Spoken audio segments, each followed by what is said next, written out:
Images from Turkey beamed across the world today. What was the occasion? Friday prayers. In a mosque that has been at the center of an international controversy and a symbol of Turkey's dying secularism. The Hagia Sophia. For 86 years, an all-faiths museum. Now a mosque. It echoed the sound of Islamic prayers.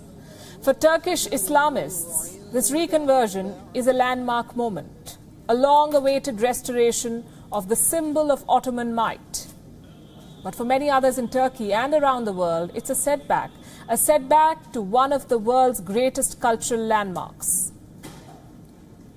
The Hagia Sophia, frankly, has very little to do with religion, with either Jesus Christ or Prophet Muhammad, and I say this with full understanding of its history.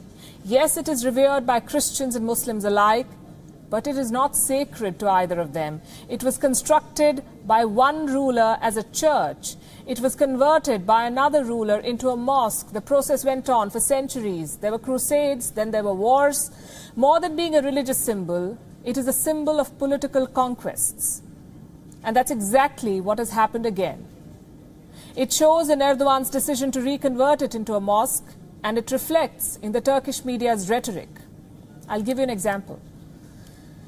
On your screen is an image posted by Turkey's state-owned broadcaster TRT World. The picture is of the Cathedral of Cordoba, popularly known as the Cathedral of Our Lady of the Assumption.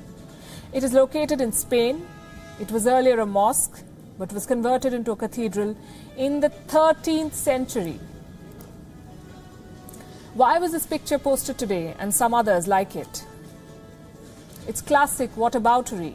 It was justification for what's happened to the Hagia Sophia. Let me quote from the caption. Over the centuries, hundreds of mosques across Europe have been turned into churches as part of an attempt to erase the Muslim identity. An attempt to erase the Muslim identity, they say. This media network is using a 13th century conquests to justify Erdogan's current decision in 2020. It is using one wrong to justify another. It is trying to blur the lines between ancient empires and modern-day republics. But you can't really blame the media. It's, after all, Erdogan's propaganda arm. What the Turkish state media won't tell you is how this decision signals the rise of President Erdogan's authoritarianism. I say this because not once did Erdogan consult any of the stakeholders in the Turkish parliament before taking this decision. He did not allow any deliberation on his decision, and by doing so, he has reversed the very secular and democratic credentials of his country.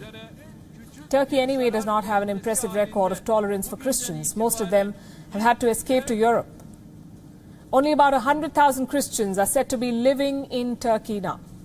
And this decision to turn the Hagia Sophia into a mosque will create more friction between the Christian and Islamic communities in this country. Erdogan is consciously blind to this reality because he wants to portray himself as the Sultan of Turkey, the savior of Muslims across the world, and he's using the Hagia Sophia as a tool to legitimize his ambitions. This is not about Islam. This is about political opportunism. Let there be no doubts about this.